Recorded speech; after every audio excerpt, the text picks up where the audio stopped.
Bonjour tout le monde, bienvenue sur Cryptonomie. Dans cette vidéo, nous allons discuter de la mise à jour The Merge sur la blockchain Ethereum. Vous avez sans doute déjà scruté à droite à gauche diverses analyses et points de vue, dont certainement beaucoup de grande qualité. Du coup, nous irons droit au but pour ne pas rabâcher les mêmes explications. En moins de 9 minutes, je vais vous exposer mon point de vue en tant qu'investisseur sur la création de Vitalik Buterin. Partons du principe que vous connaissez déjà les bases d'Ethereum 2.0. Via ce constat, je me permets de vous résumer les conséquences immédiates de cette mise à jour. Ce que l'on cherche à analyser, c'est de l'instantané. Nous reviendrons plus tard dans une prochaine vidéo sur l'avenir d'Ethereum et son intérêt dans un porte-monnaie d'investisseurs ou investisseuses. Le passage du POW au POS handicape les fermes de minage et un fork d'ETH POW a eu lieu. Il y a du coup ETH The Merge, alias Ethereum 2.0 en Proof of Stake, ETH, Ethereum POW, ETHW et Ethereum classique, ETC, tous les deux en Proof of Work. Autant vous dire que c'est un beau bordel pour ceux qui débarquent dans l'univers de la blockchain maintenant. CoinMarketCap liste plus de 20 000 cryptos, nous sommes très heureux d'en avoir une de plus. La première mission, et pas des moindres de The Merge, sera de réduire la consommation énergétique du réseau. L'électricité et l'écologie se retrouvent actuellement au centre des débats sociétaux, donc ce changement de validation des transferts, même s'il était prévu depuis des années, tombe à point nommé. C'est un formidable argument publicitaire pour Ethereum. Souvenez-vous que plusieurs entreprises ont récemment sélectionné des blockchains comme Polygon ou Solana uniquement parce qu'elles étaient moins énergivores qu'Ethereum pour des projets NFT. Plusieurs pays, et même l'Europe, envisageaient d'interdire le POW, donc le Bitcoin indirectement, pour ces raisons d'économie électrique. Le passage à The Merge diminuerait la consommation énergétique de la blockchain de plus de 95%, suivant les différentes estimations. Le réseau ne sera pas extrêmement plus rapide. Pour cela, il faudra attendre des solutions à base de sharding en cours de développement grâce au passage au Proof of Stake. Les frais ne vont pas fondre comme neige au soleil. Il y a 48 heures, une personne a dépensé 37 ETH pour miner le premier NFT en Proof of Stake, soit l'équivalent de 55 000 $ en frais de transaction. Il y aura une réduction de 90% des Ethers créés sur le réseau, c'est-à-dire une inflation qui passe de 4 à 0,5% par an. Avec la mise à jour EIP 1159, qui burn des ETH, en vérité, on est plus proche des 0,1%. Il n'y aura aucun Ether stacké avant The Merge, débloqué avant un long moment. On parle de 6 à 12 mois d'attente. Le déblocage arrivera dans la mise à jour qui s'appelle Shanghai. Les récompenses pour les ETH stackés ont augmenté de 50%. Nous sommes actuellement à 5,5% d'APR sur Binance. Après ce bref résumé, voici mon avis sur la situation. Le marché est pricé depuis des mois, voire des années. The Merge était annoncé déjà pour 2020 par l'équipe d'Ethereum, donc personne ne découvre la nouvelle blockchain aujourd'hui. Le secteur est trop dépendant de la macroéconomie. Une simple mise à jour ne peut pas immédiatement propulser la deuxième crypto mondiale en termes de market cap sur la Lune. Nous ne sommes toujours pas à l'abri d'un problème sur Ethereum via les oracles, les NFT ou les tokens ERC20 par exemple.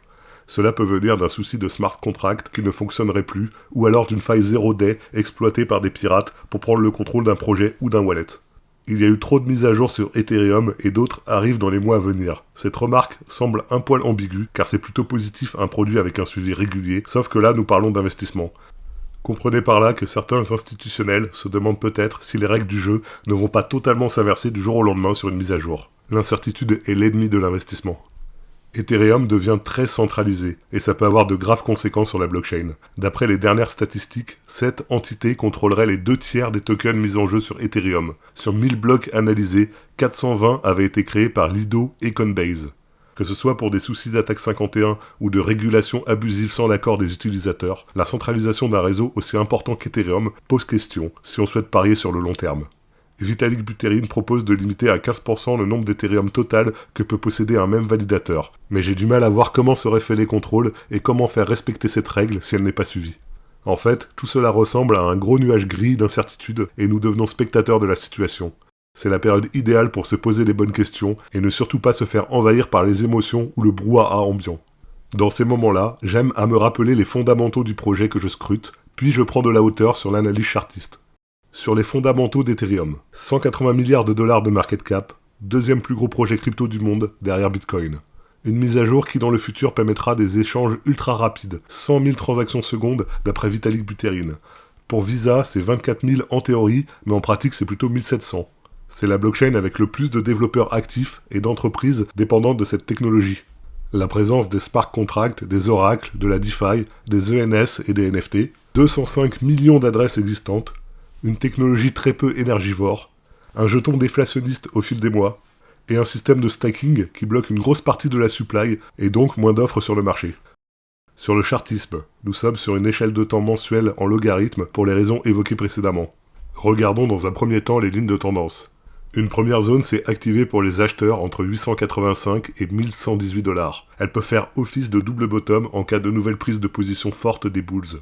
Ensuite, nous avons la zone d'incertitude entre 885 et 432 $, très peu travaillée lors de l'explosion de 2020 qui pourrait intéresser beaucoup d'investisseurs. Dans l'idéal, nous préférerons attendre le support entre 352 et 432 $, qui coïncide aussi avec un retour sur la cassure de l'énorme W monthly de 2019-2020. De mon côté, c'est mon deuxième palier d'achat long terme, avec des ordres en attente. Enfin, toute la zone entre 103 et 352 $ qui correspond à l'accumulation pré-bull market de 2020. D'un côté, nous aurions une attraction des prix très intéressante pour du long terme, mais de l'autre, cela annulerait toute la hausse de 2021 et affaiblirait la forte tendance haussière d'Ethereum depuis sa création. Les probabilités de retourner sur le support des 100 $ me semblent pour le moment quasiment inexistantes. Bien sûr, on ne peut pas deviner l'avenir, c'est pour cela que j'achète toujours par palier sur des niveaux déterminés par l'analyse chartiste. Ce que je me pose comme question par exemple, c'est est-ce que je vais attendre 300 $ pour reprendre des Ethereum ou shorter le marché pour viser ces niveaux-là? Vous voyez qu'avec juste quelques trendlines et en prenant de la hauteur, on peut difficilement se projeter sur cette zone pour attendre un premier achat. Passons à Ishimoku. La Tenkan a croisé la Kijun en monthly. La dernière fois, nous avions eu ensuite une dernière correction, puis la construction du bull market suivant qui prenait 2 ans. Après, sur l'indicateur Ishimoku, c'est la Chikou qui valide les tendances long terme. Regardez en 2018, quand elle traverse le cours, c'était sur le retest du double HL monthly. Puis quand celle-ci a enfin retraversé la Tenkan Kijun par le haut, c'était un signal fort pour prendre position juste avant le nouvel ATH. La SSB du nuage Ishimoku à 720 $ indique un support solide si on retournait sur ces niveaux-là. Grâce à ça, on peut enlever un peu d'incertitude dans la zone des 885-432 évoquée via les lignes de tendance. On peut rétrécir la zone à 700-885 $ si on cherche une entrée dans celle-ci.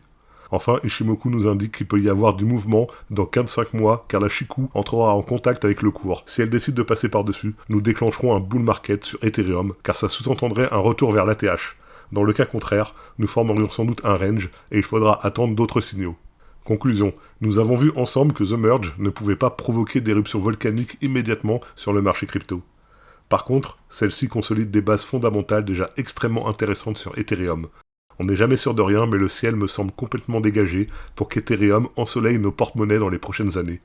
Nous allons sans doute avoir le droit à pas mal de panique et de manipulation médiatique, par exemple la SEC qui réattaque tout de suite Ethereum, mais prenons de la hauteur et nourrissez vos mindsets pour prendre vos propres décisions en toute liberté.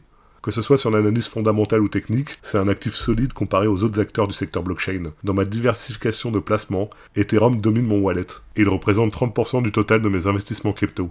Il est toujours possible qu'un bug apparaisse, que la centralisation soulève de nouvelles interrogations, et c'est pour cela que je ne mise pas tout dessus. D'autres blockchains existent et peuvent apporter une offre différente. Il ne faut pas se demander qui va remplacer Ethereum, mais plutôt qui va coexister avec. Mais ça, nous en parlerons dans une prochaine vidéo. En attendant, pensez à vous abonner à la chaîne, et je vous dis à très bientôt sur Cryptonomie. Bye tout le monde.